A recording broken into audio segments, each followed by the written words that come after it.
এবং অ্যাডভান্স কলেজের থেকে আমরা শোনাবো প্রযুক্তির ভাইরা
মানুষ আপনার সালের বুকের মাথায় গুলি মারেন আপনার সালের বুকের মাথায় গুলি মারেন।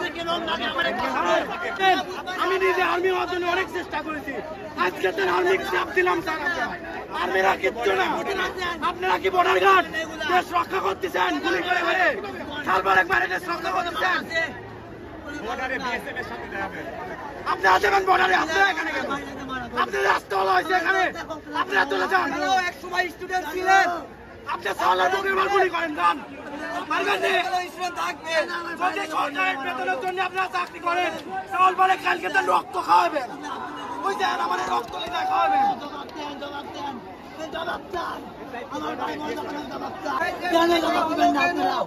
কেন আমার ভাইয়ের গুলি করা হলো?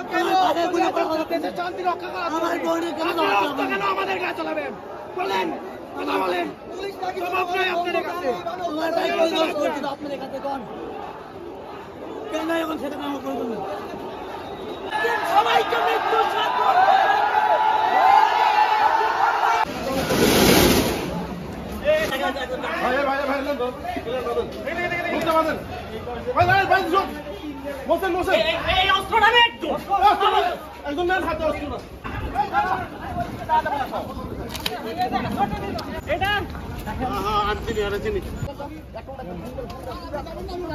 আচ্ছা, আপনারা জানেন যে আজকে সকাল থেকেই কোটা বিরোধী যারা আন্দোলনকারী আছে তারা এডওয়ার্ড এবং এদিকে বিজ্ঞান ও প্রযুক্তি বিশ্ববিদ্যালয়ের সামনে থেকে তারা আন্দোলন করছিল এবং আমরা কিন্তু সকাল থেকে যে এই 4টা অবধি আমরা কিন্তু একেবারে সুশৃঙ্খলভাবে তাদেরকে বলা যায় অত্যন্ত ধৈর্য সহকারে তাদেরকে আমরা প্রোটেকশন দিয়ে গেছি যে তারপরে তারা করুক।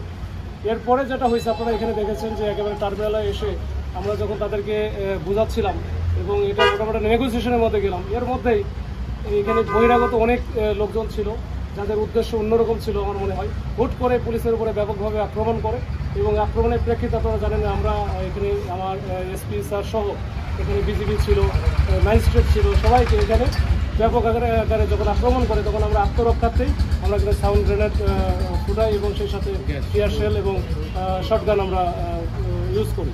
তো এইটা আসলে সম্পূর্ণরূপে আমরা আত্মরক্ষাতে এবং আমাদের বেশ কয়েকজন পুলিশ কিন্তু এখানে আহত হয়েছে এবং ক্রিটিক্যালি তারা ইনজুর্ড। তো এটা আমরা প্রত্যাশা করি নাই যে তারা এইভাবে আমরা এতক্ষণ আমরা সকাল থেকে সেই বিকাল পর্যন্ত তাদেরকে আমরা বলা যায় প্রোটেকশন দিয়ে গেছি, কিন্তু শেষ মুহূর্তে এটা আপনারা বুঝতে পারছেন এখানে নিশ্চয়ই উস্কানি ছিল এবং বহিরাগত অনেক ছেলেবেলে ছিল যারা এই কোটার আন্দোলনের নাম করে হয়তো কোটার সাথে যারা স্টুডেন্ট ছিল তাদের পাশাপাশি অনেক লোকজনের ছিল যারা হয়তো তারাও স্টুডেন্টরাও চেনে না বা চিনত না। তো এই অবস্থা এখন মোটামুটি পরিস্থিতি পুরোটাই আমাদের কন্ট্রোলে, এখন কেউ নাই। আমরা শুধু পুলিশের চারিদিকে টহল আছে, কোনো রাস্তাঘাট কোনো সমস্যা নাই, সবগুলো খুলে দেওয়া হয়েছে এবং আমাদের সব জায়গায় টহল অব্যাহত আছে এবং পরিস্থিতি নিয়ন্ত্রণ।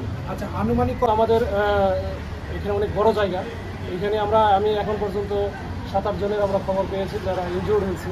এর বাইরে আরও আমাদের একটু সময় নিতে হবে আর আমাদের কে কোথায় কত রাউন্ড গুলি করেছে বা শটগান বা টিয়ার শেল নিক্ষেপ করেছে এটা আমাদের আর একটু সময় লাগবে। অ্যারেস্ট বলতে এখানে আমরা সামনে কয়েকজনকে পেয়েছি, এটা আমরা যাচাই বাছাই করবো। তার আগে আমরা বলতে পারতেছি না যে আমরা অ্যারেস্ট করেছি, তবে তাদেরকে আমরা জিজ্ঞাসাবাদ করতেছি। পুরো ভেরিফাই করার পরে যদি আমরা দেখি যে তারা আসলে মিসক্রিয়েন্ট ছিল তাহলে তাদেরকে আমরা গ্রেপ্তার দেবো। ধন্যবাদ। গোয়েন্দা পুলিশে কনস্টেবল হিসেবে কর্মরত আছেন।